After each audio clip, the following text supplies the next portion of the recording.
बताओ मेरी माता बहनों, ये फितरिया हो जाएगा या नहीं होगा? हो जाएगा ना।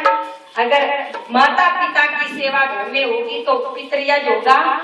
मरने के बाद में खिलाते हैं हिंदू, लेकिन जीते जी उन्हें एक रोटी देना पसंद नहीं करते। एक गिलास पानी का मांग मांग करके थक जाते हैं, तब एक गिलास पानी का मिलता है और मरने के बाद में सीधा हरिद्वार पहुंच जाते हैं, सीधे हरिद्वार पहुंच जाते हैं। और इसीलिए आर्य समाज कहना चाहता है अपने आप को पहचानो और पूजा करनी है तो असली शेरावाली की पूजा करो। पूजा करनी है तो असली शिव जी की पूजा करो। अरे देश में आज भी असली शेरावाली है, आज भी असली शिव जी है, पर मेरे देश का पतन तब हुआ जब असली शेरावाली तो कुएं में कूद करके आत्महत्या कर लेती है और ये नकली शेरावाली के सामने जा करके फिर भंडारे कर रही है। मैं चर्चा कर रही थी आपके बीच में, आर्य समाज में आओगे तो तर्क बढ़ेगा, माताओं बहनों, बुद्धि बढ़ेगी, विवेक बढ़ेगा, क्योंकि परमात्मा से प्रार्थना हमने सबसे पहले की ब्रह्मयज्ञ के नाम से धियो यो नः प्रचोदयात्। और जब बुद्धि मिल जाएगी तो असली और नकली का फर्क हम अपने आप पहचान जाएंगे। याद रखना, जो भी कोई आता है हिंदुओं को बहकाता है, जो भी कोई आए हिंदुओं के पीछे पड़ जाते हैं। क्यों? क्योंकि अभी मैंने बताया केवल हिंदू ही ऐसी कौम है जो फेंकने के लिए तैयार रहती है। हिंदू उस जंतु का नाम है जो अपने भाई के खिलाफ तो अदालत में मुकदमे करता है और दूसरों को गले लगा करके घूमता है। उसका नाम हिंदू है।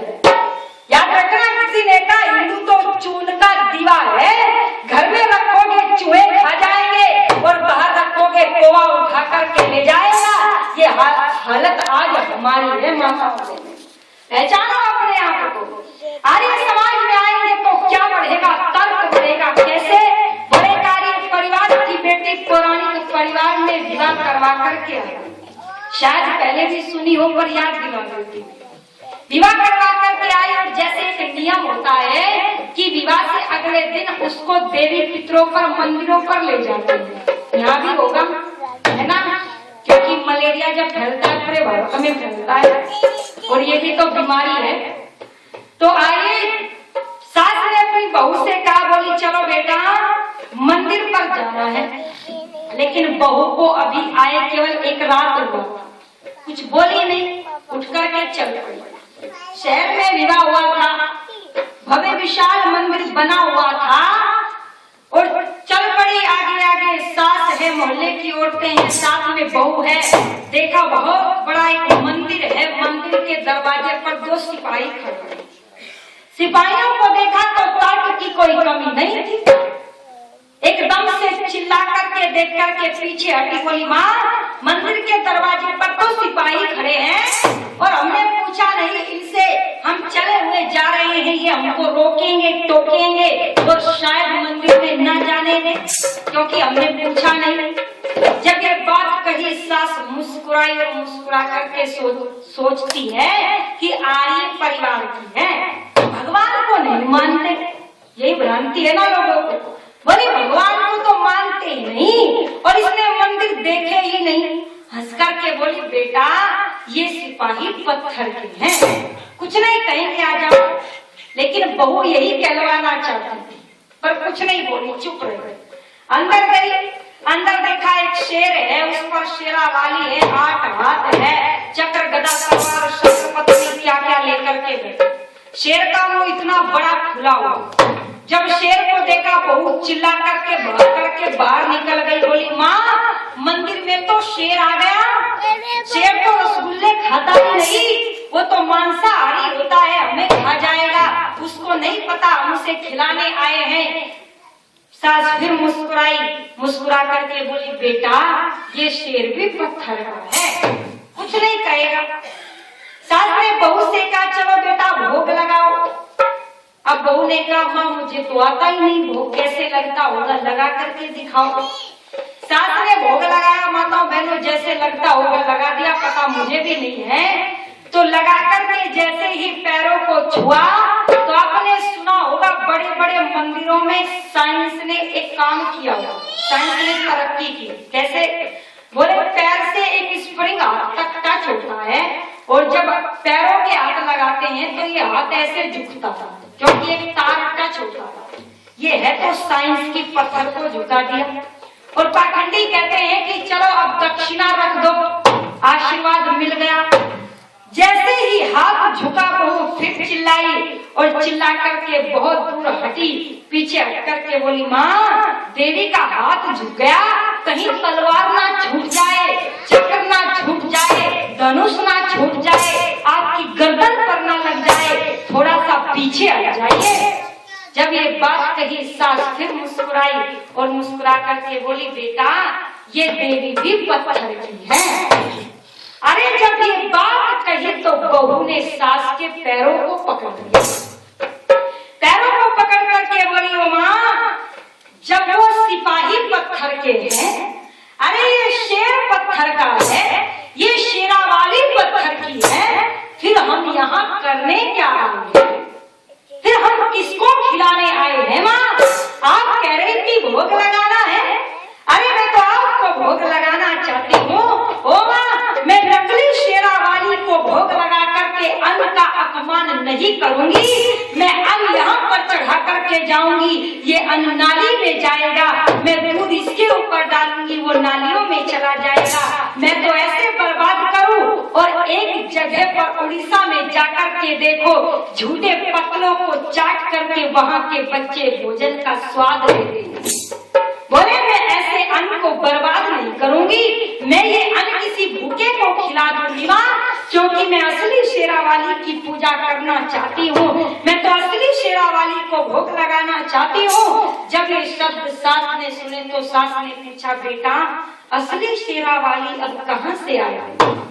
अरे जब ये बात कही तो बहू ने बड़े गर्व के साथ कहा, ओ माँ तू अपनी शक्ति को नहीं जानती। अरे मेरे सामने खड़ी है असली शेरावाली, मेरी असली शेरावाली माँ तो आप है। अरे शेर सा बेटा पैदा करके मुझे दे दिया, सारे घर की जमीन जायदाद मुझे दे दी। अरे महाराणा प्रताप जैसे शेर बेटे पैदा किए हैं आपने, शिवाजी जैसे शेर पैदा किए हैं आपने, पृथ्वी सिंह जैसे शेर पैदा किए हैं आपने, जो 17 साल की आयु में औरंगजेब की सभा में शेर को बीच में से फाड़ करके डाल रहे। बोले असली शेरावाली तो आप है, मैं तो आपको खिलाना चाहती हूँ। जब ये शब्द सास ने सुने तो बताओ क्या करें? ममत्व का भाव उमड़ गया, आंखों से आंसू निकल पड़े। आंसू को निकाल करके बहू को उठा करके गले से लगा लिया और गले से लगा करके बोली, ओ बेटा सौभाग्य है मेरा तेरे जैसी बहू मुझे मिली। अरे दुर्भाग्य है मेरा कि तूने मेरी कोख से जन्म नहीं लिया। तेरे जैसी बेटी मेरी कोख से पैदा होती तो मेरी आधी जिंदगी नकली शेरावाली की पूजा में नहीं जाती। ओ बेटा चलो आज से मैं नकली शेरावाली की पूजा बंद करती हूँ, क्योंकि आज से मेरे घर में असली शेरावाली की पूजा होगी। आज से मेरे घर में असली शेरावाली को भोग लगेगा, असली शेरावाली को खिलाया जाएगा। और सास बड़ी खुश हो रही है, मोहल्ले में लड्डू बांट रही है और कहती है, अरे मेरी बहू तो आर्य परिवार की बेटी है, मेरी बहू तो आर्य परिवार से आई है। आर्य का नाम सुना तो मोहल्ले की औरतें आई, आकर के बोली, बहन हमने सुना है तू आर्य परिवार की बेटी है। बहू ने कहा, हाँ बहनों तुमने ठीक सुना। बोली हमने तो सुना है आर्य राम को नहीं मानते, आर्य कृष्ण को नहीं मानते, आर्य भगवान को नहीं मानते, देवी पितरों को नहीं मानते, सैयद को नहीं मानते। कहती है बहन तुमने बहुत ही गलत सुना है। अरे आर्य राम को मानते हैं, योगीराज कृष्ण को मानते हैं, आप तो पुरुष कहते हैं उनको। बोले भगवान को मानते हैं, परमात्मा को मानते हैं, सैयद को भी मानते हैं, बोली देवी पितरों को भी मानते हैं। अंतर केवल इतना है बहनों, आर्य उनके चरित्र की पूजा करते हैं, दूसरे लोग उनके चित्र की पूजा करते हैं। बोले आर्य कहते हैं वो जैसे थे ऐसा बनने का प्रयास करो। और कहती है मैं बहने बोली, बहन समझ में नहीं आया, समझा करके बताओ आर्य कैसे होते हैं। बस बहनों नोट करके ले जाना, जिसके घर में ये सारी बातें घटित होती है ना, समझ लेना वही आर्य है। आर्य किसी मत मतांतर का नाम नहीं है, आर्य किसी धर्म का नाम नहीं है, आर्य किसी मजहब का नाम नहीं है।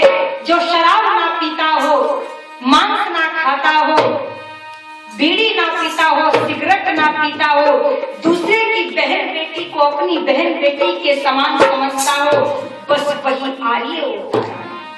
बोली कैसे होते हैं आर्य? बहना ध्यान से सुनो क्या बोली। बोली सबसे पहले नंबर की पहचान आर्यों की क्या होती है? मैं तो पत्थर पूजा ना करूं। आपकी भाषा में बोल रही हूँ, आप भी मेरे साथ बोलो। मैं तो पत्थर पूजा ना करूं, ओ मेरा ईश्वर है विश्वास में आर्यों की लाडली, ओ मेरा ईश्वर है विश्वास में आर्यों की लाडली, ओ मैं तो पत्थर पूजा ना करूं, मैं तो पत्थर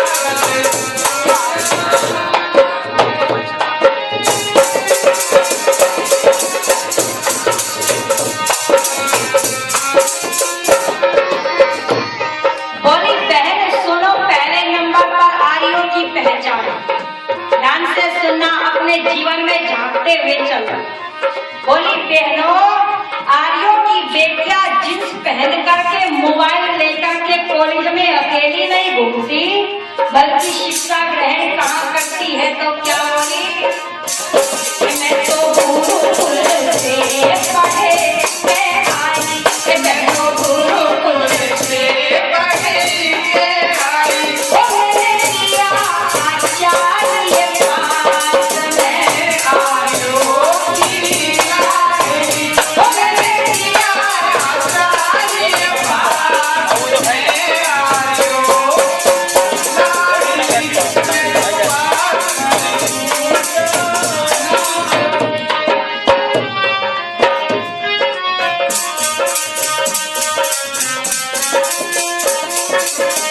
बोली दूसरे नंबर पर कैसे होते हैं? तुमने पूछा आर्य भगवान को नहीं मानते? बोली मानते हैं। आर्य परमात्मा की पूजा नहीं करते, उपासना करते हैं। और कैसे होती है? मैं तो संध्या दोनों समय कर, बहनों संध्या दोनों समय कर, मैं तो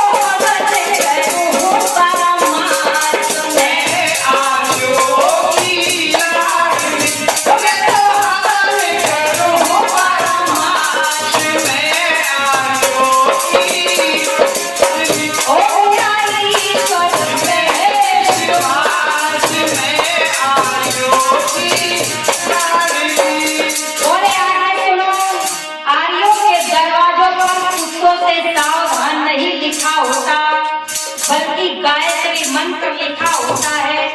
चारों वेदों के नाम जैसे लिखे हुए हैं। भाई के घर पर देखा, बोले ये आर्यों की पहचान होती है। अच्छा एक बात बताओ, कुत्तों से सावधान दरवाजे पर लिख दिया, एक वचन या बहुवचन? बोलो, एक वचन है या बहुवचन? बोले बहुवचन। और कुत्ता कितना है? एक। इसका मतलब घर में रहने वाले सभी क्या हो गए? विचार करो, बस मैं नहीं कहती, इसलिए लोग देखते नहीं। बोले आर्यों के फोटो पर कुत्ते नहीं होते, बल्कि क्या होता है? मेरे घर में देसी गऊ पर, मेरे घर में देसी गऊ पर, एक कुत्ता पानी भात में आयो की आई, एक कुत्ता पानी भात में आयो की आई।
उपस्थित मेरे भाइयों, कहा है कि मूर्ति की पूजा मत करो, नहीं कहा ना। अरे बल्कि आर्य समाज के लोगों के हृदय में दर्द ही इसलिए होता है कि मूर्ति की पूजा नहीं होती। दर्द इसलिए होता है कि असली मूर्ति की पूजा नहीं होती। आइए जिज्ञासु ने कहा, स्वामी जी तीसरा यज्ञ समझ में आ गया। बोले जीवित माता पिता की सेवा करना ही पितृ यज्ञ कहलाता है। मरने के बाद में हरिद्वार में जाकर के श्राद्ध करना पितृयज्ञ नहीं कहलाता। बोले जीते जी खिलाया जाए, जीते जी नहलाया जाए, उनको वस्त्र दिए जाए, यही पितृयज्ञ होता है। लेकिन ये चौथा यज्ञ कौन सा है? केवल 2 यज्ञ और रह गए, 5 यज्ञ की चर्चा आपके बीच में चल रही है। बोले चौथा यज्ञ कौन सा है? तो ऋषि ने कहा चौथा यज्ञ बलि वैश्वदेव यज्ञ के नाम से जाना जाता है। लेकिन जिज्ञासु को भ्रांति हो, कहने लगा स्वामी जी बलि वैश्वदेव यज्ञ यानी कि जिस यज्ञ में काट करके पशुओं की बलि दी जाए, क्या उसको बलि वैश्वदेव यज्ञ कहते हैं? तो ध्यान से सुनेंगे मेरे भाइयों। ऋषि ने कहा अरे नहीं, जो यज्ञ पशुओं पर दया करने के लिए किया जाता हो, अनजाने में भी पैर के नीचे कोई चींटी आकर के मर गई हो, उसके पश्चाताप के लिए किया जाता हो, उसको बलि वैश्वदेव यज्ञ के नाम से जाना जाता है। विशेषकर महिलाओं के लिए ये यज्ञ होता था, क्योंकि घर में माताएं बहनें मिट्टी के चूल्हे पर भोजन बनाया करती थी और नमक वाली वस्तुओं को छोड़ करके घृत भात मिठाई को मिला करके भोजन बना करके खाने से पहले, परिवार को खिलाने से पहले उस 10 आहुति मिट्टी के चूल्हे में डाला करती थी। उसको बलि वैश्वदेव यज्ञ के नाम से जाना जाता है, क्योंकि अग्नि का स्वभाव है वो तो कार्बन डाइऑक्साइड गैस अवश्य छोड़ती है। उसको शुद्ध करने के लिए वो यज्ञ किया जाता था। लेकिन आज तो मिट्टी के चूल्हे ही समाप्त हो गए, आज तो मिट्टी के चूल्हे ही खत्म हो गए। जब मिट्टी के चूल्हे नहीं रहे तो यज्ञ की परंपरा भी समाप्त हो गई। और मेरी बहनों सुन करके गैस के चूल्हे पर मत डाल देना 10 आहुतियां, नहीं तो अगले दिन मैकेनिक की दुकान पर मिलेगा और फिर ये फोन करेंगे, बोले भूखे मर गए, 10 आहुतियां बता करके आई थी, उन्होंने गैस पर ही डाला। वो तो मिट्टी के चूल्हों के लिए हुआ करती थी। मैंने कल भी कहा था, पहली रोटी गाय को दी जाती थी, अंतिम रोटी कुत्ते को दी जाती थी, बीच की रोटी परिवार को दी जाती थी। मैंने कहा था उसके बाद में ये नारी अपने आप भोजन किया करती थी, यानी कि सबको खिला करके अगर बच जाता था तब खाया करती थी। पर आज क्या हो गया? बोले यज्ञ समाप्त हो गया, बना करके सबसे पहले अपने आप खा जाती है, किसी को मिले या ना मिले बाद में देखा जाएगा। इसीलिए बिगाड़ हो गया, देखा है ना। आइए चर्चा कर लेते हैं। फिर पूछा, बोले खुल करके बताओ स्वामी जी कैसे होता है? तो क्या कहा? जाने अनजाने में जितने जीव मरे, उनके प्राश्चित के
लेकिन फिर भ्रांति हो गई। कहने लगे स्वामी जी अतिथि तो उसको कहते हैं जो बिना किसी तिथि के आ जाए, और चोर क्या भून करके आता है?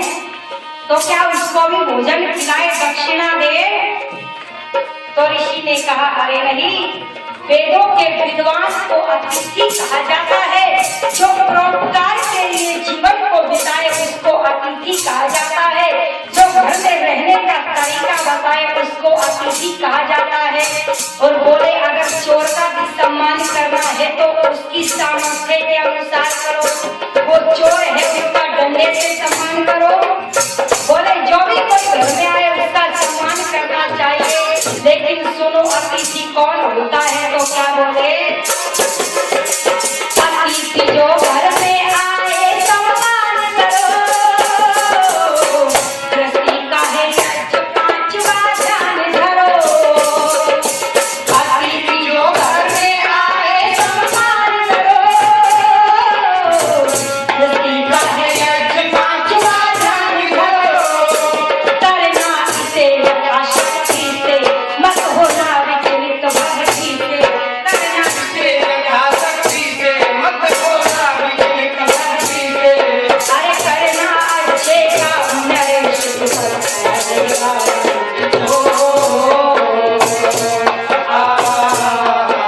देव दयानंद देव बतलाया पांच यज्ञ का करना।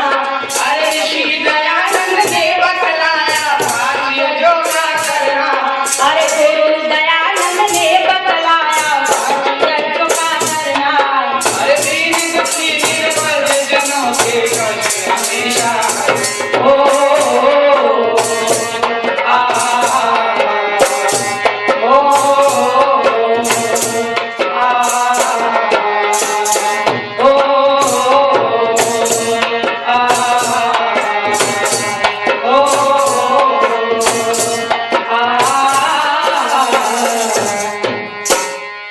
बोले ये 5 प्रकार के यज्ञ जिस परिवार में होंगे उस परिवार में सुख अपने आप आ जाएगा। अपने समय के अंतर्गत रहते हुए 5 यज्ञों की चर्चा मैंने आपके बीच में की है। पहला ब्रह्म यज्ञ, फिर अग्निहोत्र देव यज्ञ, उसके बाद में पितृयज्ञ, बलिवैष्णव देव यज्ञ और अतिथि यज्ञ। मुझे आशा नहीं बल्कि पूरा विश्वास है यहाँ तो पहले से ही ऐसे परिवार मौजूद है जिनके घरों में ये 5 यज्ञ निभाए जाते हैं। प्रत्येक दिन होते हैं, हाँ, प्रत्येक दिन होते हैं, 5 यज्ञ होते हैं। और याद रखना इसीलिए यहाँ पर लोग सुखी है। जाकर के देखो जहाँ पर 5 यज्ञ नहीं होते वहाँ पर सुखी नहीं हो सकते। क्योंकि सुख का मूल अगर देखना चाहते हो तो पता चलेगा कि 5 यज्ञों से जुड़ करके ही हमें सुख मिल सकता है। मेरे पास इन भजनों की कैसेट भी है, जिनको इच्छा होगी वो प्राप्त कर सकता है। आप बहनों ने, मेरे भाइयों ने बहुत स्नेह से और शांति से सुना है। सभी का बार बार धन्यवाद करते वाणी को राम देते हुए ओम शांति। अब ताली तो बजा दो, बड़े कंजूस